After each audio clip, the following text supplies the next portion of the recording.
আসলে লাইনের গ্যাসটা নাই। তো এটা একটা বড় সমস্যা। এটি আমাদের দলের চেয়ারম্যান জনাব তারেক রহমান বাসানটেকের মাঠে যে জনসভা করেছেন সেখানে তিনি বলেছেন এটা উনি নির্বাচিত হতে পারলে ইনশাল্লাহ তিনি দ্রুত এরা সমাধান করে দেবেন। প্রথমত হচ্ছে আমরা একদম শুরু থেকে আমাদের দলের চেয়ারম্যান জনাব তারেক রহমান এই এলাকা থেকে নির্বাচনে ঘোষণা দেওয়ার পরপরই আমাদের সকল নেতাকর্মীরা আসলে মাঠে নেমে গিয়েছে এবং এটা এই এলাকার মানুষ সৌভাগ্যবান। অনেকেই বলছেন যে তারা অনেকেই হচ্ছে আমাদের দলের সাবেক চেয়ারপারসন দেশনেত্রী বেগম খালেদা জিয়াকেও 91 সালে ভোট দিয়েছেন, মানে এমপি পদে। এবং অনেকে বলছেন যে তারা এবার আবার তারেক রহমানকে ভোট দিতে পারবেন আগামী 12 তারিখ। সেই জায়গা থেকে তারা অনেকে সৌভাগ্যবান মনে করছেন।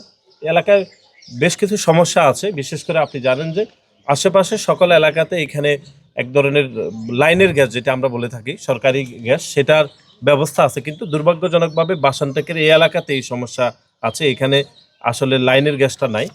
তো এটা একটা বড় সমস্যা। এটি আমাদের দলের চেয়ারম্যান জনাব তারেক রহমান বাসানটেকের মাঠে যে জনসভা করেছেন সেখানে তিনি বলেছেন এটা উনি নির্বাচিত হতে পারলে ইনশাল্লাহ তিনি দ্রুত এরা সমাধান করে দেবেন। এর বাইরে ইলেকট্রিসিটির একটা সমস্যা আছে, ইলেকট্রিসিটির বিল নিয়ে একটা সমস্যা আছে, এগুলো উনি বলছেন সমাধান করবেন, আমরা ভোটারদেরকে এগুলো বলেছি। আর আরেকটি হচ্ছে এখানে পানির সমস্যা আছে একটা, যে পানির সবসময় পানি পাওয়া যায় না, এই সমস্যাও দ্রুত যেন সমাধান করা যায়, ভোটাররা সেটি বলেছেন।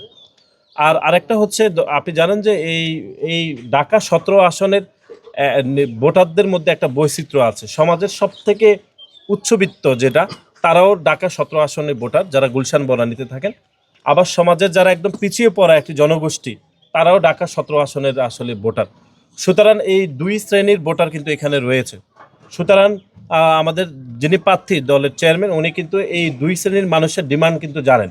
সুতরাং সমাজের যারা উচ্চবিত্ত তাদের এক ধরনের সমস্যা, আবার যারা পিছিয়ে পড়া জনগোষ্ঠী তাদের আরেক ধরনের সমস্যা, সেগুলো আমরা ভোটারদেরকে আসলে বলেছি একদম, যে স্পেসিফিক করে যে কার যে সমস্যাগুলো সেগুলো কিভাবে সমাধান করবেন উনি যদি নির্বাচিত হন। আর আরেকটি বিষয় সেটি হচ্ছে এখানে যিনি প্রতিপক্ষ, এখানে দানের শীষের প্রতিপক্ষ হিসাবে যিনি নির্বাচন করছেন, তিনি তার অনেক টাকা পয়সা আছে, আপনারা জানেন। তিনি অত্যন্ত আত্মবিশ্বাসী, যেহেতু অনেক ভোটারদেরকে উনি টাকা পয়সা দিয়েছেন, উনি মনে করছেন হয়তো টাকা পয়সা দিলে ভোট চলে আসবে। কিন্তু আমরা ওনাকে বলে দিতে চাই যে দেশনেত্রী বেগম খালেদা জিয়া এলাকাতে নির্বাচন করেছেন, মানুষের এক ধরনের আবেগ রয়েছেন জিয়া পরিবারের প্রতি। মানুষ এবারও স্বতঃস্ফূর্তভাবে আমাদের দলের চেয়ারম্যানকে ইনশাল্লাহ বিপুল ব্যবধানে ভোট দিয়ে জয়যুক্ত করবেন। সুতরাং উনি যত টাকা পয়সা দেখ, যত বিকাশ, নগদ, যত কিছুতে টাকা দেখ, মানুষ হয়তোবা আমি ধরে নিচ্ছি হয়তো 2-4 জনকে টাকা দিয়েছেন, কিন্তু তারাও দানের শীষকে ভোট দিবেন। এবং মানুষ জনাব তারেক রহমানকে ভোট দেওয়ার জন্য মুখিয়ে রয়েছেন।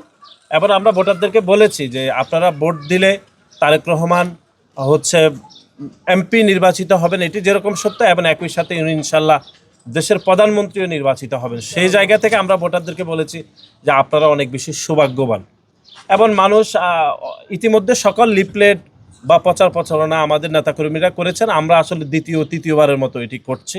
এবার আমরা অত্যন্ত আশাবাদী যে আমাদের দলের চেয়ারম্যান জনাব তারেক রহমান বিপুল ব্যবধানে ঢাকা 17 আসন থেকে জয়যুক্ত হবেন এবং এখান থেকে এমপি হয়ে তিনি তার মায়ের মতো আবারও প্রধানমন্ত্রী হবেন এই এলাকার ভোটারদের ভোটের মাধ্যমে।